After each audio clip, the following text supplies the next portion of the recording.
And hello and welcome everybody. We'll go in just a second here, make sure everyone can get logged on. Hope everybody's having a good day. So great. Okay, well, welcome everybody. My name is BJ Atarian. I am a certified Final Cut Pro instructor through Apple, also a Blackmagic Design certified trainer for DaVinci Resolve. Today we're going to be going over some advanced topics that we have in Final Cut Pro in a webinar to last around 45 minutes. Some topics that we'll include in today's webinar include using metadata. So we're going to have a whole bunch of clips and we're going to batch rename them at one time. We'll look at the difference between creating advanced smart collections and the difference between smart collections and keyword collections, as well as looking at some 3-point edits, back-timed edits. We'll dive into roles and lanes for audio, look a little bit at a basic color flow color workflow corrections, and also we're going to dive into motion at the very end. And at motion, we'll go ahead and take an effect from Final Cut and we'll bring it into motion and then bring it back to Final Cut. So my workflow here is I've got my computer that I'm working on, which I have my camera, but I also have a monitor in the back that sees what you're seeing. So I'm looking back and forth, and if you see me drifting upwards, that's what I'm looking at to make sure everything is there. I have the chat up there. Please feel free to throw some questions in the chat. At the end, we'll have time for questions, but I'll also be looking at the questions. I'll try to at any rate as we go along.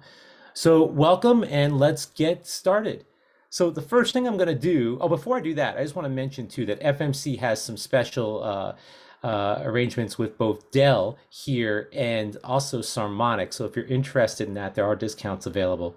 And you can click and there's the Sarmonic discounts as well. So I'm going to go ahead and jump out of the keynote and go over to Final Cut. And what I have here is I've got a project, and in my project in the timeline right now, I've just got 3 clips, 2 of them exactly the same. This lady running through the parking lot and then 2 people hiking. We're going to get into the actual timeline later. But I also have some other things up here, some different types of clips. The first thing I want to look at is I want to go ahead and click on this keyword collection. It's called coffee. Now, our goal for this is to apply a custom name and a naming preset, and we're going to apply it to a bunch of clips at once. And what these clips are from is it's a vignette about making coffee. And so I'm just going to scrub over these so we can see what we have. And they're all about this. So what I want to do here is rename them to something that makes more sense to us. And we know in Final Cut, I'm going to move some zoom out of the way here. We know in Final Cut that everything in the inspector is kind of context specific. So I clicked on this clip called green beans, and then I have my video inspector, audio inspector, the info inspector, and the share inspector. And where we do this is actually in the info inspector. So I'm going to go ahead and I'm going to go down to this apply custom name drop down, and I'm going to click edit. And when I bring that up, we now have our naming convention window that's popped up here, our naming presets window. And down here in the bottom left, I'm going to click on the plus icon. And when I do that, I now have a new naming preset. It's called Untitled right now. And I'm going to change this to custom info. And that's going to be the name of our new naming preset. The other thing I want to do, and this will help us later, is I'm going to drag it above clip date and time. So now it's the very first one we see at the top. So now what I want to do is I want to go ahead and make what our naming preset will be. So the first thing I'm going to do is over here in my format, I'm going to click custom name and I'm going to delete that. And this is a coffee vignette we're working on. So I'm going to just type coffee. And the important part here is I want to make sure I put at least 1 space after it. And so I did. So we have all of these tokens down here that we can include in our naming preset. And that's what we're going to do now. We're going to go ahead and from the clip area info, I'm just going to go ahead and drag the counter up there. I just lost where my counter is. Counter, here it is. Just drag counter up. And then I want to make sure I put another space after that. Oh, sorry. So I have an extra space after that. And then from the date and time area, I'll add the clip date and then the clip time and put a space after that. So if I'm going to look for clip date and drag that up there.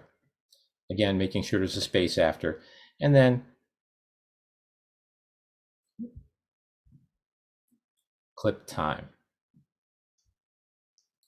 And then again, making sure that there is a space after that. And then maybe from the camera selection, I'll go ahead and add maybe source format.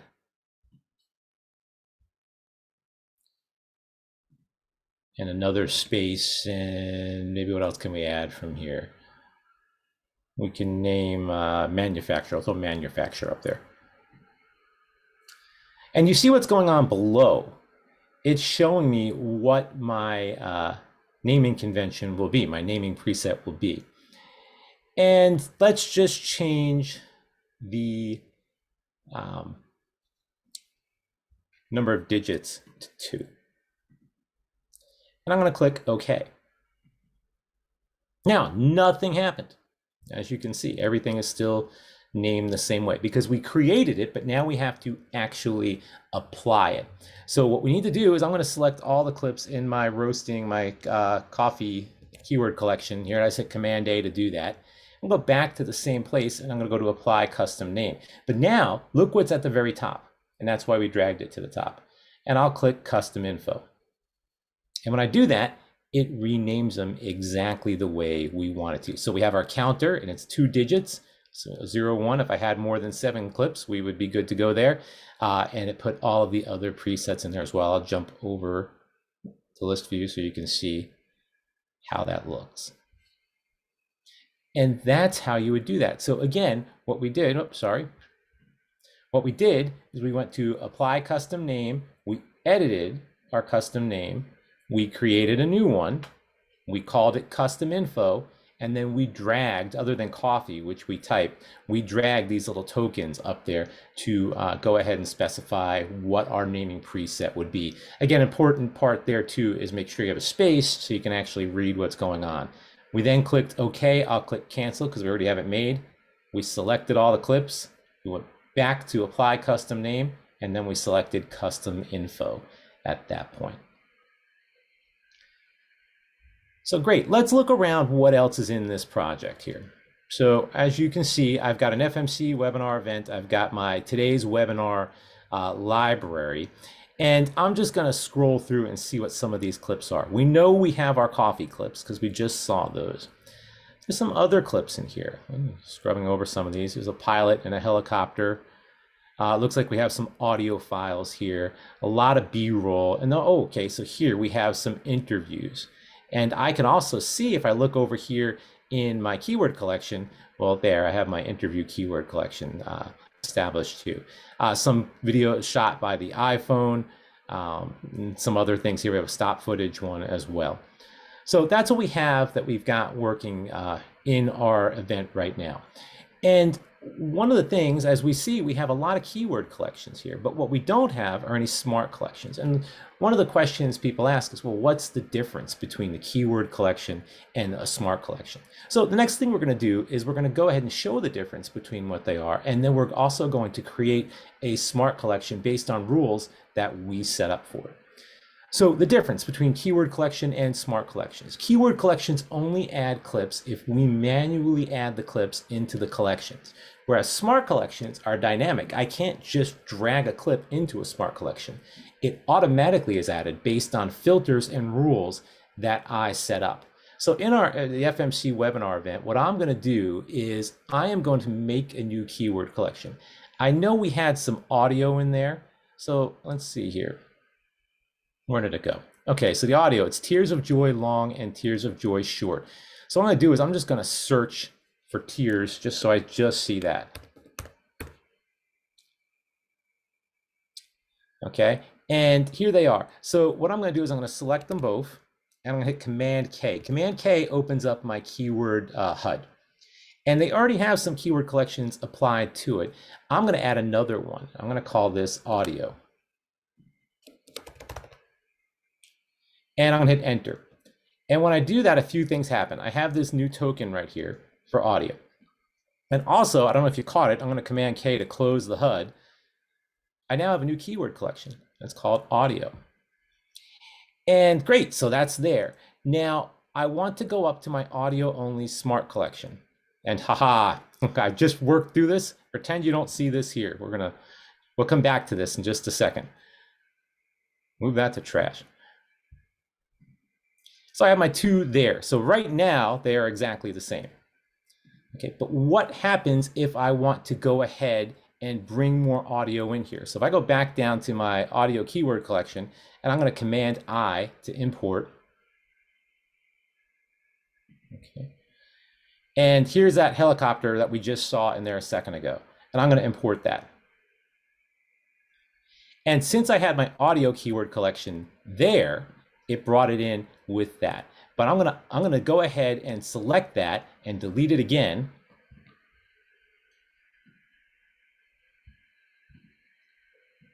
Keep on this time, I'm gonna keep on the event. I'm gonna Command I. I'm gonna bring it back in again. So here it is in my browser, but in my audio keyword collection, it's not there because I didn't have it selected. Up here in my smart collection, it is there because smart collections are dynamic and smart collections will automatically bring things into the collections based on the rules we set up. So if it's an audio only file, it's going to show up here in the audio only smart collection. So that's the difference between keyword collections, where I have to manually bring it in, and smart collections, which does things based on rules that I set up. So let's go a little more in depth here into smart collections, because we can go a lot deeper here. I'll go back to my webinar event and we see we have a lot of different clips in here. Okay, and there's a lot of B-roll here too. It would be great if we could make a smart collection that uses just our unused B-roll. So that's what we're going to do. And here's how we're going to do it. The first thing we're going to do is I'm going to do this. I could do this at the event level, but I want to do it at the library level where my other smart collections are. So I'm going to go ahead and select the today's webinar library. Now, if you're not familiar with how to make smart collections, it starts right here. This is our filter HUD. And I toggle it open and it pops open the HUD here. And the first thing we're going to do is let's go ahead and add a rule to our filter. So to do that, you go to this plus sign, and then you could add any one of these rules. And the one that we are going to want to do is we're going to go ahead and select used media. And when we do that, media type is, and it's set to used. And look what happens. This is updating in real time over here in the browser. All of a sudden, there are only 3 clips there. And it just so happens it's the same 3 clips that are down here in my timeline of the woman running and the jogger. Okay, fine. Let's go ahead and change that though to unused. And when we do that, we have all of our other B-roll that shows up here. And that's good. We're on the right track. Let's go ahead and make a new library smart collection. And we'll call this, when I click that, it went ahead and it populated one over here. It's called Untitled. Let's change that to Unused B-roll. And I hit enter. So this is good, but it's not quite what we want here yet, because if you remember, where is our interview? We have these interview clips, and that's not B-roll. We've also got this audio. So we need to address that. And the way we address that, and we need to add more rules. So go ahead, and I'm going to double click on my unused B-roll smart collection. Okay, and when I do that, I want to go ahead and remove those interview clips. So I've got the HUD open again, and we're going to add another rule. And this time, let's go ahead and select keywords. And when I do that, here are all the keyword collections that I have in my library. And right now it's set to include any. Now I can deselect these manually, but instead I'm going to go over here and I'm going to click on this checkbox and uncheck all. And what I want to do is I want to go ahead and change it to interview. And the other thing I want to do is select from include any to include all.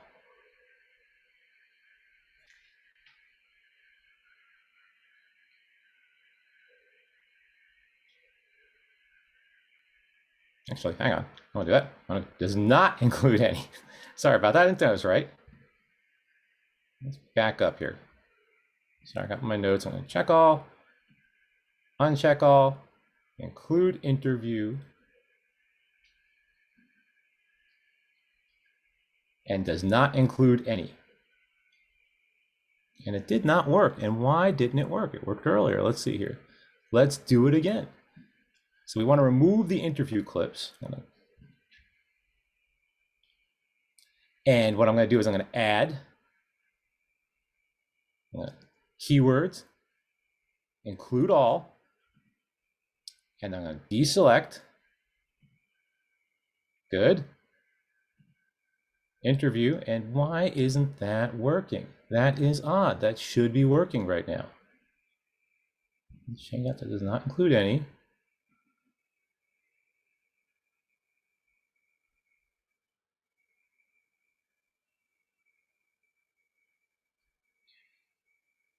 That is right. Okay, so let's see. Sometimes Final Cut doesn't work quite right, and I'm just going to do it again before I have to kick the computer, which we don't want to do. So, unused B-roll smart collection. Keywords. Select include all. That brings all of my keywords up here. Ah, I see I'm getting an error here. Okay, so let's uncheck all. Interview. Close. And I am just going to jump off of it and jump back on it for a second. Aha, there we go. See, it was working. It just, for whatever reason, it wasn't updating. So that's exactly the opposite of what we want. So I'm going to go back in here again, open it up, and says, does not include any. There we go. I don't know what happened there, why it wasn't updating for us. But anyway, now you see that we have taken out all of our interview keywords. And we're on the right track, but we're still not where we want it to be. We have one more thing we need to do, and that's this audio, because audio is not B-roll. So let's go back in here one more time and set up one more rule. And this time, let's use media type. And media type, let's leave it as is for a second and change this to audio only. So this is, again, exactly the opposite of what we want. For some reason, it wasn't updating a minute ago, but it's updating for us now. And we want to change that to is not. And I'm going to close this out. And now we've created an entire entire smart collection for unused B-roll. And we didn't even keyword some of these things. And there they are. So that's how powerful smart collections are, especially when they work. That's how powerful they are.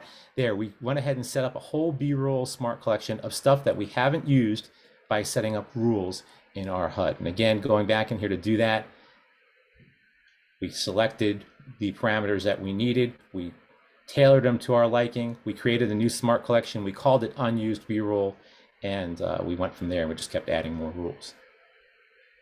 So, okay, good.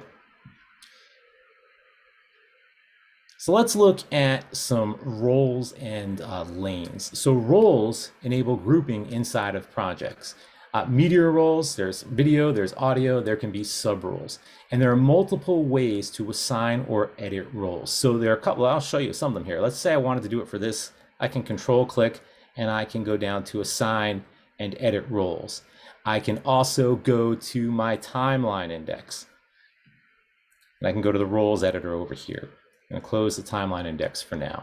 I can do this in the inspector, in the info inspector, because remember it's context specific, audio and video roles, edit roles.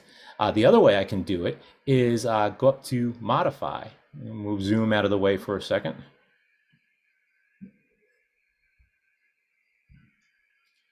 and edit roles. And I'll do that, and I'll let it open up. I'm going to zoom back.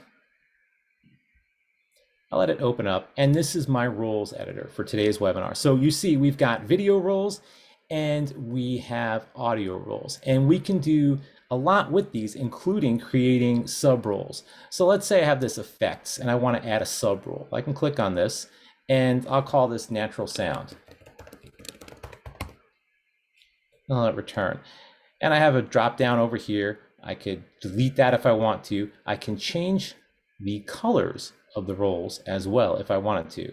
So I can change this, if I wanted to, I can make all effects that color. So there are different ways that you can do this with roles, and you can apply that. Now I don't actually apply anything when I did that because I edited it. But let's say I wanted to apply that to something. I'll click on my audio only smart collection. I'll go to my helicopter and I'll right click or control click on that, assign audio roles, and assign it to natural sound. And then what you see here is it's changed color based on the role color that we assigned. So that's how I would assign roles to a clip. If we look at Tears of Joy, we have them here too. I can go ahead and do that as well. I'm going to command click on both of them. Assign audio roles. They already are assigned to music. Let's say for some crazy reason I wanted to assign it to dialogue. When I do that, it updates there. I'll put that back because they are both music clips. And I can do this in the inspector too, like I said. So right now I've got Tears of Joy long and short. I can change the video role right here in the info inspector. So let's look at that a little further. Let's go ahead and select our unused B-roll collection. And we have all those clips again. So right now I don't have a role for unused B-rolls. So I'll just control click, assign video roles, edit video roles, and we can create another video role. And I'll call this B-roll. And that color, I guess, is okay. Well, that's fine for now. So I'll click apply, and I'll select all of my clips by hitting Command A, and then control click on any one of them, assign video roles, B-roll. So now if you were looking in the inspector when I did that, they all updated automatically, and they're now B-roll. And so that's a little bit of how you can assign roles. And roles are really powerful. You can do a lot of different things with roles, a lot of exporting power with roles. And also you can apply different effects to specific roles. So it's another way you can organize your footage inside Final Cut Pro. So good. Let's look a little bit about color here. Now, one of the popular things that you see, color corrections that you see a lot, is something called the Bleach Bypass look. It's used a lot for flashback scenes. It can add drama to your shot. And it used to be done through a chemical process on actual film, but we can recreate that using color grading here inside Final Cut. Now, Final Cut has an easy way to use the workspace here when I want to color grade. And if I go up to my window tab, I can go down to workspaces. I can click color and effects. And when I do that, it brings up this 4-up display for our color tools. I also have our effects that are open here. I've got my inspector, my viewer, and of course my timeliner. It's a good start, but it's not really how I like to look at it. So once again, moving zoom. Say I wanted to go ahead and make it a 2-up display. So I do that and I'm good there. I like the vector scope, but maybe instead I want to go ahead and use the waveform. So I've got my RGB parade set and I've got my LumaScope set over here. That's good. I also like to have more real estate for my viewer and less for my timeline. So I'm just going to drag this down, and I don't necessarily want my effects. So I'll close my effects, and that's the style I want to do when I color grade. So what I can do is I can go ahead and save this as a default. So I go back up to Window, Workspaces, Save Workspace As, and I'll just call this Webinar Color. So I'm going to hit Command 0, and Command 0 actually sets it back to the default for Final Cut, the default workspace. So we see we're here, and now it's time for us to actually color grade. And to do that then, if I want to go back to my workspace, there it is, Webinar Color, and there it is, set as a default. So good. I am going to go ahead and open up I'm going to go ahead and set it back to the regular just so we can have everything like it normally is. And I'm going to open up my effects. And I talked about Bleach Bypass. Now, these effects are grouped in video and also audio. So I am in video and I'm under all. I'm just going to type Bleach. And I don't have to recreate this. Here it is.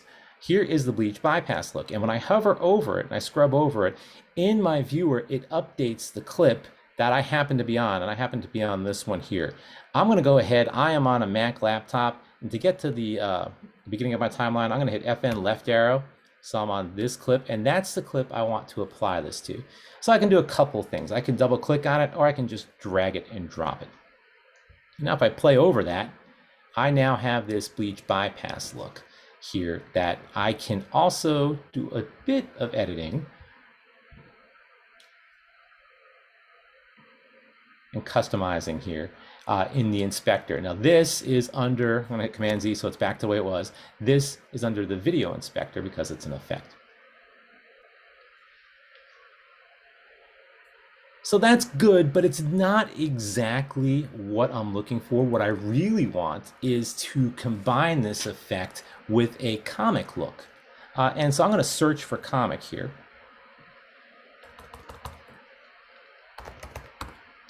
And I have my basic comic. And it kind of gives it this cartoon feel. And that's what I'm going for. So I'm going to drag that on top of there as well. And so this is what I actually like. Just like that.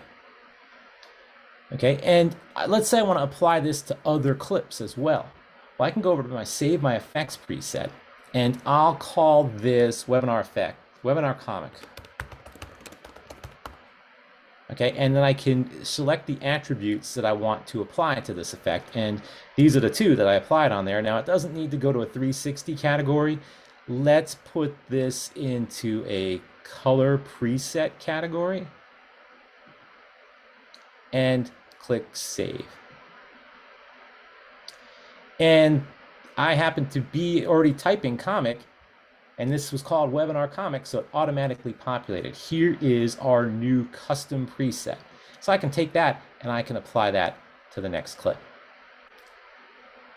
Now, of course, I could also do this by copy and paste attributes, but if I wanted to use this on multiple clips, it might be easier just to go ahead and create that preset. So this way we can apply it to other clips.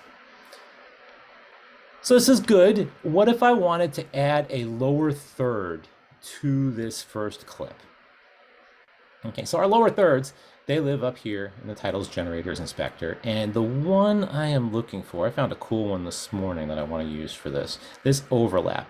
And I'm just going to select it and I'm going to hit Q. Q connects the lower third right here to my timeline.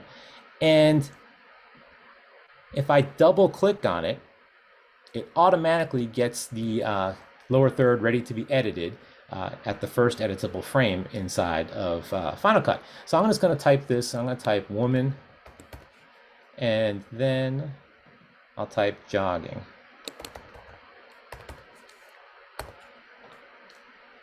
And I'm good. I'm going to hit done or escape if you have one of the older keyboards. And so if I play over that,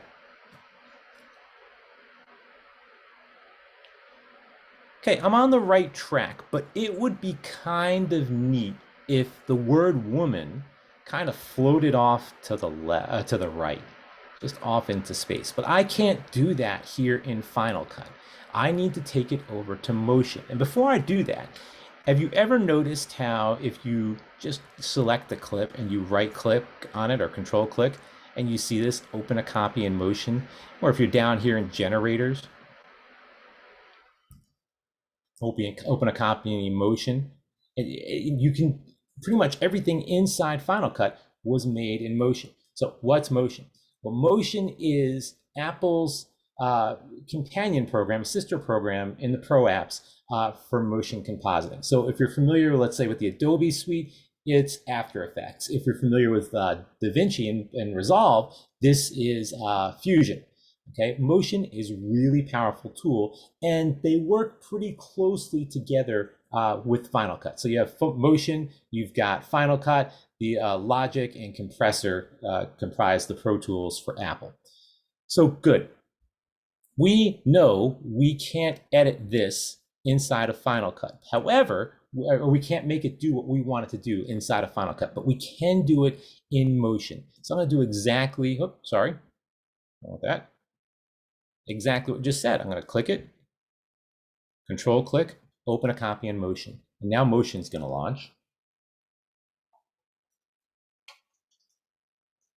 And if you're not familiar with Motion, it's got the same look and feel, but things are a little bit different, in a little different places. So let's let this launch here. So now I have Motion on top of Final Cut here. Now, one of the big differences is the inspector is on the left instead of on the right. The other thing you'd want to do is you want to hit Shift-Z over the viewer right away so it fits it on screen.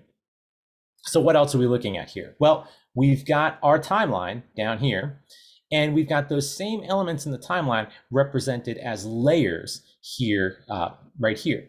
So Motion is designed to be manipulated while the clip is actually playing. So I'm going to hit the space bar to play this.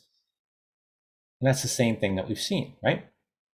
So one of the things that I want to do, though, is I said I wanted to have that name float off to the right. So I know it's distracting, so I'll stop it by hitting spacebar. I'm going to select the name, and to make sure I have the right thing, I'm just going to select the checkbox, and when I do that, name goes away. So good, I've got name. I apologize, I have to keep moving zoom out of the way. I need to apply a behavior to that. And Motion comes kind of like effects in Final Cut. It comes with a whole bunch of predetermined behaviors that you can do. And what we want to do is we just want to add a basic motion. And the one I'm looking for is called throw. And I apply that, and if I play over this now, nothing's different. But I know I applied it because I now see this purple stripe that says throw, and I also see the little behavior icon and throw here as well. So it's there, but I have to tell it what to do. Now, the easiest way to do this, you can do this in the inspector, but the other way you can do it in Motion is it's got this heads up display that right now is hidden, the HUD. I'm going to pop that open. When I do that, I now have this HUD that I can give parameters for Motion to go ahead and have it do what I want to do. So in the middle is an arrow, and it's actually pointed at us right now, so you can't really see it. But if I drag it off to the right,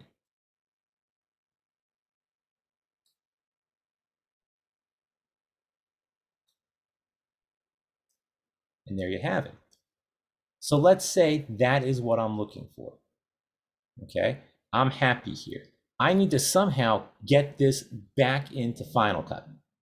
So I'm going to close my HUD, and the way I get it back into Final Cut, File, Save As, I'm going to get this pop up here, and we'll call this throw to right.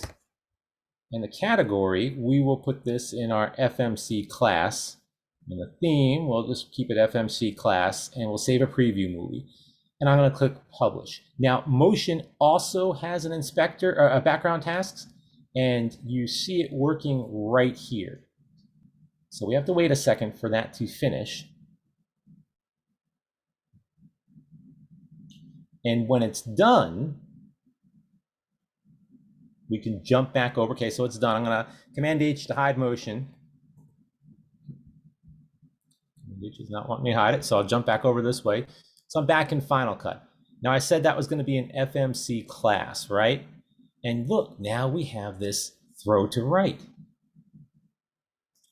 So it's pretty seamless, right? So now all I have to do is select this one, drop it on, wait till it asks me what I want to do. I'm just going to replace it. Okay, and now look what happens.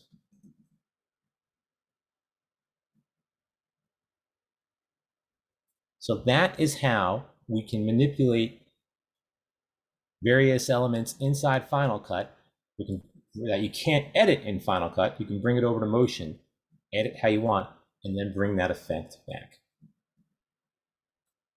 Okay, good. And there are other things you can do in Motion too, like we can go ahead, if I select this, okay, I can go up and I can look at different things about it. Hang on. And I can see my published parameters here, and there aren't very many. All of this stuff is built within Motion. So if I wanted to, I could add that throw parameter that we put in Motion as a published parameter. And if I do that and save that out, then I could edit the throw speed and direction here in Final Cut. So like if you look at your custom lower third, there are all just dozens of different published parameters. But you see on this particular one, there aren't very many. All that does come from Motion, and you can set up what is published inside of Motion for it to be used back in Final Cut. So, all right. So we've got our lower third in there, and the last thing we're going to talk about are some different 3-point edits, and we're also going to do a bonus 2-point edit at the end. 3-point edits, I'll talk about what it is, and then we'll actually do some. It allows you to use start and end points in the browser or the timeline to specify the duration of the clip and where it should be placed in the timeline. And just by the name, you only need 3 edit points to determine the source of the clip and where to place it in the timeline. The 4th edit point, Final Cut actually infers automatically. So in Final Cut, we can do some 3-point editing using the insert edit, connect edit, or the overwrite edit. So I personally don't use overwrite edit a lot because I do use connect pretty often. So insert, of course, is W, connect is Q, overwrite is D. So with each of these, you can also perform back-timed 3-point edits where the end point, rather than the start point, is aligned with the playhead position in either the browser or the timeline. So what I'm going to do is this is not for continuity here, but this is to show. I'll go back over to our clips, and I have the people walking. We don't need our effects anymore, so I'll close that. I've got the people walking, and I'm going to do these 3-point edits with coffee clips. So again, not for continuity, but to show where it's actually happening. Okay, so the first way we can do this is by setting an in and out point in the browser. So the browser up here, that's in is your first edit point, out is your second edit point. The third edit point is going to be where your playhead or skimmer is. So I'm going to park the playhead out over here. And let's say I'm just going to hit I for in, and you can see my yellow box there pops up, and I'll hit O for out over here. So I've got 1, 2, 3. Okay, so now let's use the connect edit. I'll hit Q. So there, this is the length of the clip as determined by my in and out points starting right here where my playhead was. I'll Command Z that. Same thing as an insert edit. And I hit W to get that to happen, and that pushed everything further down. I'm going to Command Z that again. And then that overwrite edit with D. So if you notice the difference there between the W and the D, D overwrote, the length of the timeline stayed the same, Command Z, W makes the timeline longer because it inserted it in there. So I'm going to Command Z. That's one way to do it with our in and out points in the browser. Now let's reverse that. Let's make our in and out points in the timeline. So I'm down here in the timeline now, and let's say I want to make my in point there. And I'll just go a few seconds out. I hit K to stop, O for my out point. There's my in and out point. Now up here, I have 2 points already selected. So I'm going to hit Option X to remove my in and out points there. And I will just go ahead and make I. Okay, now, same thing. And I hit Q, and it fit it to my in and out points in the browser. I didn't need to make an out point because Final Cut inferred where the out point was going to be based on the selection I had in the browser, in the timeline. So I Command Z that. And there's W, I Command Z that again. So it works the same way. Now there's another way I can do this in the browser, in the timeline, and that's with the range tool. Now, if you're not familiar with the range tool, it is right here with your other tools. Keyboard shortcut is R. So I am going to Option X to remove my range there. I'm going to hit R, and let's say I wanted my in and out points to be right here. Well, if I click and drag, I now have a range set up there in the timeline. So same thing applies. I've got my endpoint right there, and I hit Q, and it fits it to the range that I had selected.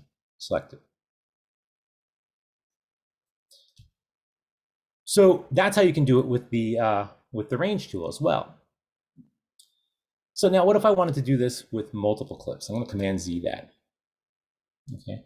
So what I'm going to do is I'm going to Option X to take my in and out points there off. And let's use this clip here. So I'm going to also take my range off down here. So I'm going to hit A to go back to Select Tool, Option X to remove the range. All right, so I have this clip. I'm going to throw an endpoint on. I'm going to hit O for out. And let's just say I command click this clip and I want the whole thing. And I command click this clip and I want the whole thing. Now I position the skimmer where I want it placed in the timeline. I'm good right here where the playhead is. And if I hit D, it overwrites the clips right there in the timeline. Of course, these last two were pretty long because I took the whole clips. So Command Z that. So that's how you can do it with multiple clips. This also works with Command Shift if I'm taking parts of each clip. I just chose to use the whole clip. So far, we've done 3-point editing from the start of the clip. What if we wanted to do it from the back of the clip? Well, we do that. That's called a back-timed edit. And it's used when you want to make sure the end of the clip or your out point lines up with where your playhead is in the timeline. And it's done pretty much the same way, only you use the modifier Shift plus the edit that you want to do. So if I want to do it in the browser, Command A, and I took out all my in and out points. Let's say I want to make an in point here, and I'll make my out point here. And I want the out point to line up right here with my playhead. I hit Shift Q, and it back times it. So the exact same way that it does, only in reverse. So Shift Q, Shift W, so on and so forth. So there's one other way, one other type of edit I want to talk about. It's kind of a little bonus, which is a 2-point edit. I'm going to Command Z to take that clip out. 2-point edits, essentially you can make an edit without any selections in either the browser or the timeline. And it's called a 2-point edit. It lines it up with the clip and where the playhead is in the timeline. But the key to making this work, is you need to have nothing selected in either the browser or the timeline for the clip that you're going to use. So just, I'm going to select these again, not Command X, that's not what I want to do, Option X. Okay, so let's say I want this particular point where my skimmer is here in the browser to match up with where my playhead is. I am good just like I want it. I hit Q to connect it, and there it is. That's a 2-point edit. Okay, and that also works with the others as well. So that's a little bit about 3-point and 2-point editing and some other advanced concepts inside Final Cut. What questions are there? Feel free to throw them in the chat.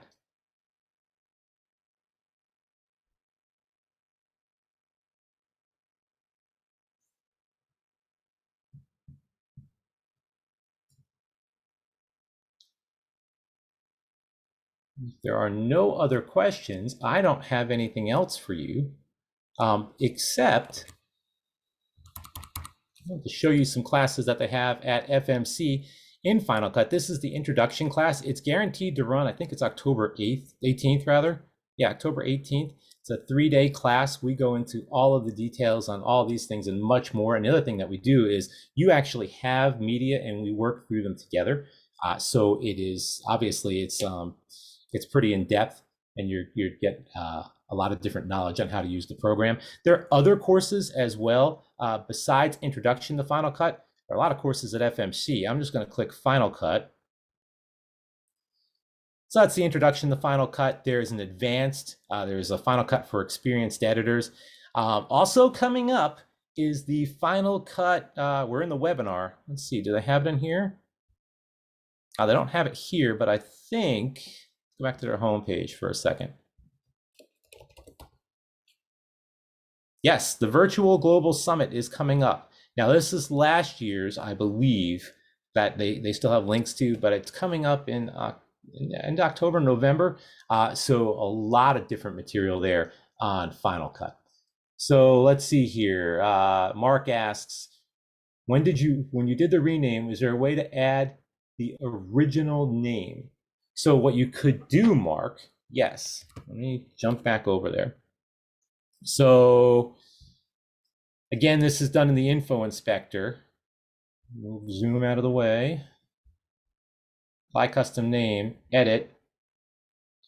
You can add a custom here as well if you wanted to do that. Or you can also click right here, clip name, original name.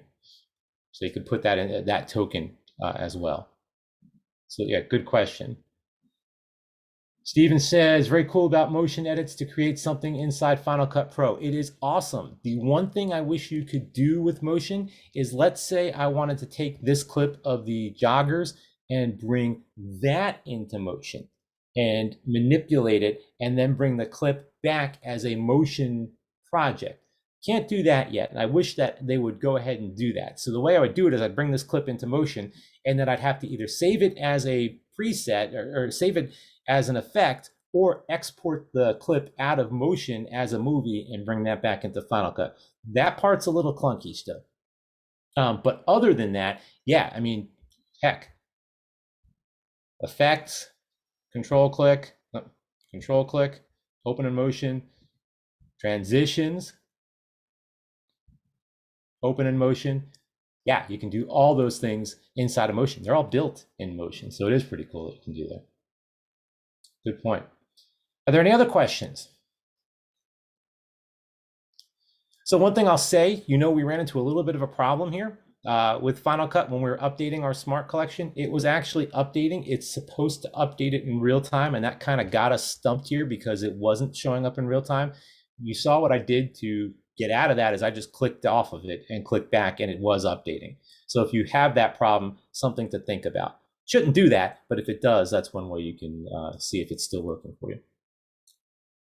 If there are no other questions, thank you for joining me. I hope you learned something, and good luck with editing, and we'll see you next time. Bye-bye, everybody.